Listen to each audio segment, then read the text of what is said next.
ఎవరైనా ఏం పందెం కాస్తారు? ఓ కోడి పందెమో, లేదా గుర్రం పందాలో, మామూలు బిళ్ళకర్ర పందాలో కాస్తూ ఉంటారు. కానీ క్రికెట్ బెట్టింగ్‌లని ఈ మధ్య ఎక్కువ వెళ్తున్నాయి. కానీ అదే కాదంట.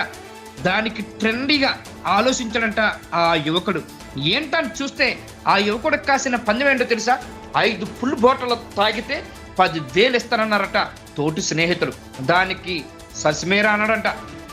నేను తాగి చూపిస్తా, నేనేంటో చూపిస్తా అన్నాడంట కార్తీక్ అనే యువకుడు. 21 ఏళ్ల యువకుడు. ఆ యువకుడు కర్ణాటక రాష్ట్రంలో జరిగినటువంటి సంఘటన. దానికి ససిమేర ఓకే అన్న తర్వాత వెంటనే 5 ఫుల్ బాటిల్ తెచ్చిపెట్టారంట తోటి యువకులు.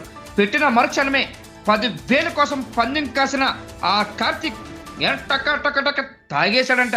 తాగిన మరుక్షణమే, అంటే గంట గడవక ముందే పరిస్థితి మొత్తం విషమించడంతో హాస్పిటల్లో చేర్చారంట ఆ తోటి స్నేహితులు.